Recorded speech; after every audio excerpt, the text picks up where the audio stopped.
तर विद्येचं संस्कृतीचं माहेरघर असलेलं पुणे आता घोटाळ्यांचं माहेरघर होत चाललेलं आहे। म्हणजे एका पाठोपाठ एक पुण्यातले जमीन घोटाळे समोर येत आहेत। पुण्यात गेल्या 30 दिवसातला तिसरा जमीन घोटाळा समोर आलाय। पुण्याच्या बोपोडीमध्ये 5 एकर कृषी खात्याची जमीन घशात घातल्याचा प्रकार झालाय। विशेष म्हणजे ही जमीन महात्मा ज्योतिबा फुलेंनी देणगी स्वरूपात दिली होती आणि हीच जमीन आज पुण्याच्या व्हाईट कॉलर भूमाफियांनी लाटून टाकली आहे।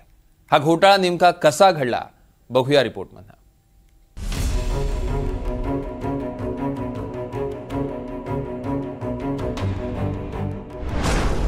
पुण्यात जमीन घोटाळ्यांची मालिका सुरूच।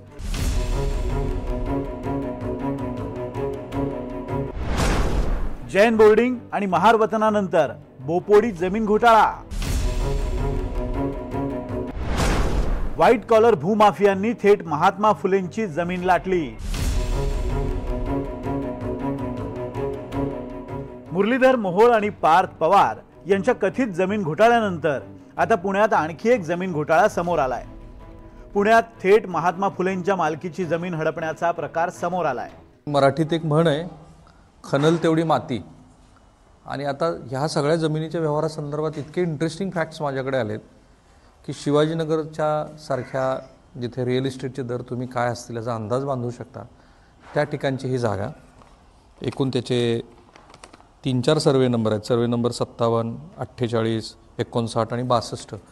त्यापैकी 62 क्रमांकाच्या सर्वे नंबरची 13 एकर जागा ही विध्वंस आणि गावंडे कुटुंबियांनी आणि ते शीतल तेजवानी वगैरे पण त्याच्यात दिसते। आता मी इथे का आलो आहे, कारण ही जागा कशासाठी आहे माहिती आहे, ही पशुसंवर्धन विभागाला दिलेली आहे। ह्या ज्या महाराष्ट्रातल्या देवणी, गवळाऊ, कोकण कपिला, खिलार, डांगी अशा महाराष्ट्रातल्या 7 आणि आपल्या देशातल्या 5 अशा 5 जातीच्या वेगवेगळी इथं गायी आहेत।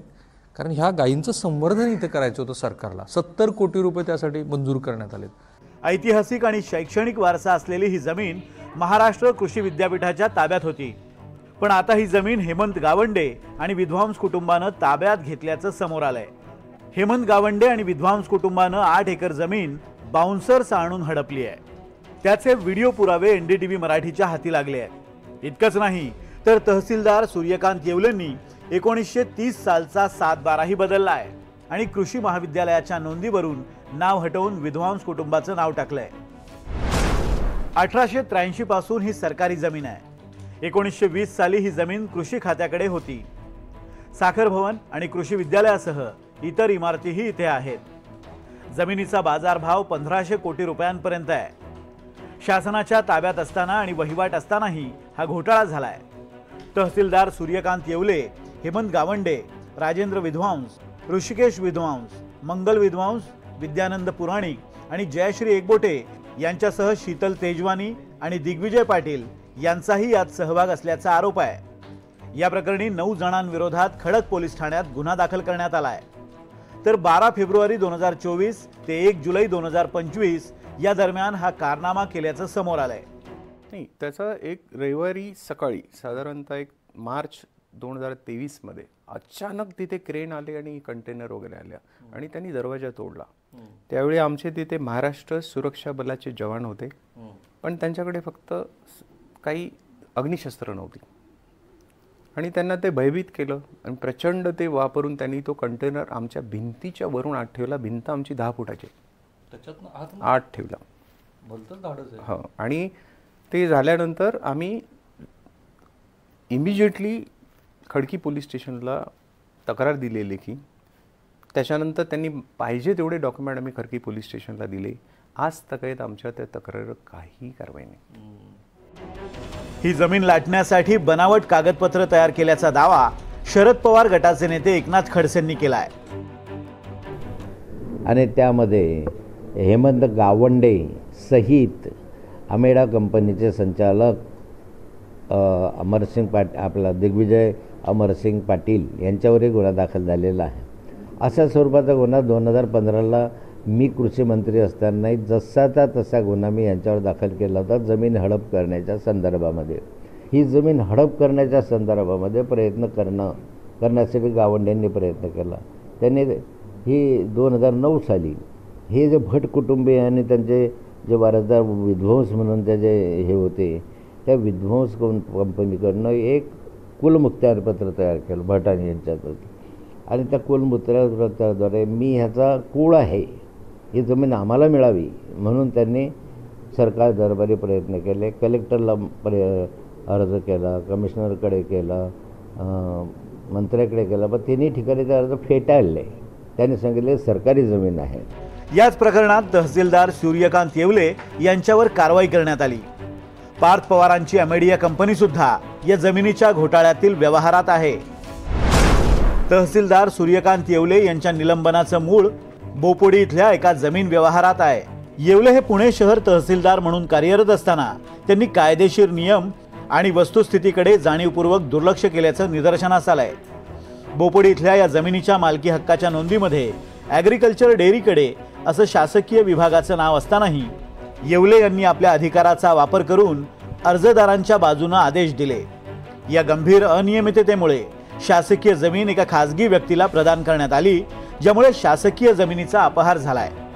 आता चौकशी कराल, पण हा जो माणूस आहे तहसीलदार, हा की त्यांच्या समोर गेल्यानंतर कबलणार नाही आहे की आता किंवा हो माझ्यावर कुणाचा दबाव होता, मला कोणी सांगितलं, त्याची नार्कोटेक्स केल्याशिवाय हे समजणार नाही. म्हणून त्याची नार्कोटेक्स केली पाहिजे.